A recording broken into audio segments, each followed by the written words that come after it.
Do you ever notice how some families just don't panic about money? They don't stress when the market dips, they don't scramble when a car breaks down, they don't celebrate every paycheck like it's oxygen. Meanwhile, you could be making decent money, maybe even good money, and still feel one bad month away from chaos. If you've ever thought, I'm doing everything right, so why does it still feel fragile? Yeah, that's not an income problem. That's a rulebook problem. Because rich families don't just have more money, they operate on different money rules. And the wild part, most of those rules are never said out loud. My name is Prime, and I spend way too much time thinking about why some families quietly build generational wealth while others keep restarting from zero. If you're someone who earns, maybe saves a little, invests a little, but still feels like you're guessing with money, make sure to hit that subscribe button and give this video a thumbs up if this helps you out. Because today, we're not talking about stock picks. We're talking about the unspoken financial behaviors that shape wealth before the first dollar is even invested.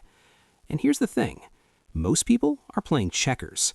Rich families are playing a completely different game. Rule number 1. Income is temporary, ownership is permanent. Look, here's what most people are taught.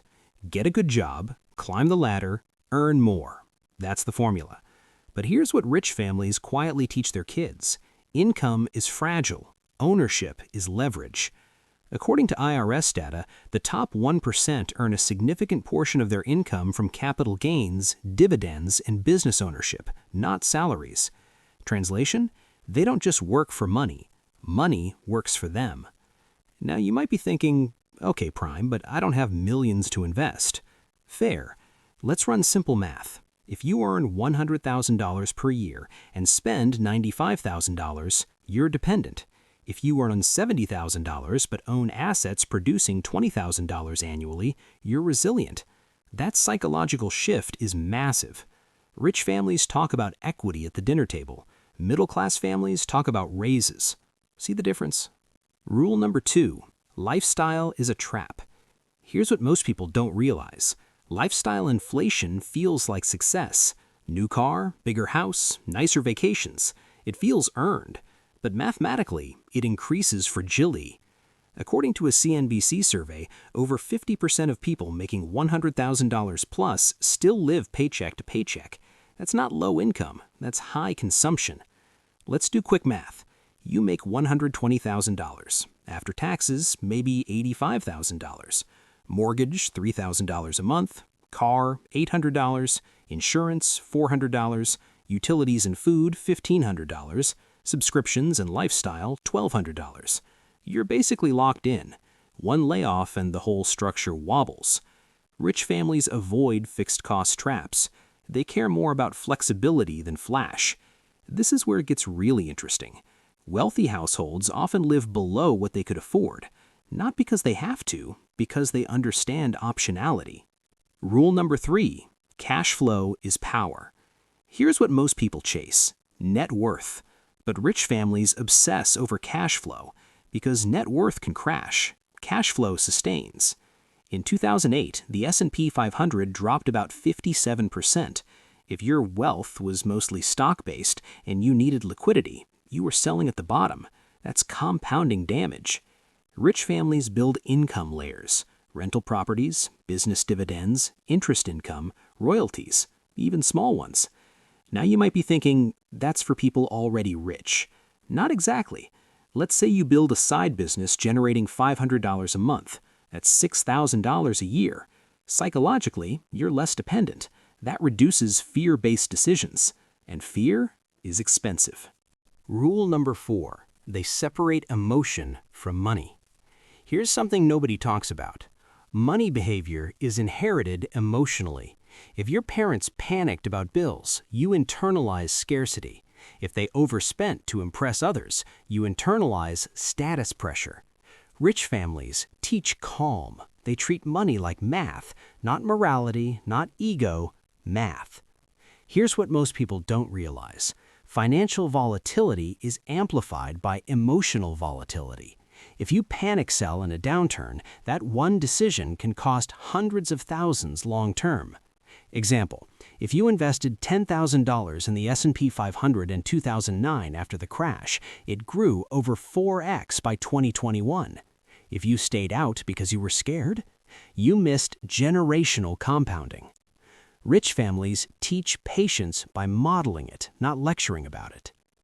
Rule number 5, they think in decades, not months. Average households plan around pay cycles. Rich families plan around decades. College funds started at birth. Trusts structured early. Businesses built with exit strategies in mind. Let's do basic compounding math. $500 per month invested at 8% for 30 years is approximately $750,000. Miss the first 10 years? You don't just lose contributions, you lose time, and time is the multiplier. Here's what most people don't realize. The first 10 years of investing matter more than the last 10. That's a behavior gap, not an intelligence gap. Rule number 6, debt is a tool, not a lifestyle. Look, debt isn't evil, but it's dangerous when misunderstood. Rich families use debt to acquire assets. Middle-class families use debt to acquire liabilities. There's a difference. A rental property at 5% interest producing 8% yield? Leverage. A luxury car depreciating 15% per year at 7% interest? Consumption. Now you might be thinking, so should I never enjoy my money? That's not the point. The point is alignment. Does the debt increase cash flow or reduce it? That one filter changes everything. Rule number 7, they teach money early, indirectly. Rich families don't just say, save money. They demonstrate investing conversations. They let kids see asset ownership. They explain taxes casually. According to a 2023 Ramsey Solutions survey, 79% of millionaires received no inheritance. They weren't handed money, they were handed frameworks, and frameworks compound. The psychological shift that changes everything. This is where it gets really interesting. Most people think wealth is about knowledge. It's not. It's about default behavior. If your default is spend, upgrade, adjust, repeat, you'll cycle. If your default is earn, allocate, invest, expand, you'll compound. Small differences, massive outcomes. A story that explains it all. I once knew two people, both making around $150,000. One upgraded everything immediately. New car, bigger home, higher monthly burn. The other kept expenses stable and invested the surplus. 10 years later, one looked wealthier. The other was wealthier. Guess who had options? Guess who had stress? Action plan. How to adopt the unspoken rules. Let's get practical. Step 1. Calculate your survival number. What does it cost to operate at baseline? Step 2. Build 6 months of liquidity, not investments, cash equivalents. Step 3. Cap fixed costs below 60% of take-home pay. Step 4. Build one additional income stream. Step 5. Automate investing before lifestyle upgrades. Step 6.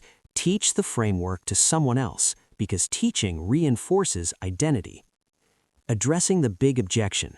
Now you might be thinking, Prime, this sounds boring. Exactly. Resilience is boring. It doesn't photograph well, but when recession hits, boring wins. When layoffs happen, margin wins. When opportunities arise, liquidity wins. The final revelation. Here's what most people don't realize. Wealth isn't about looking rich, it's about being unbreakable. Rich families don't just transfer money, they transfer behavior. Calm over chaos, assets over income, margin over status, decades over months. If you change your rules, you change your trajectory, not overnight, but permanently. If this helped shift how you see money, hit that subscribe button and give this video a thumbs up. And I want you to answer this honestly in the comments. Were you taught to earn money or to own assets? That answer might explain everything. I'm Prime, and I'll see you in the next one.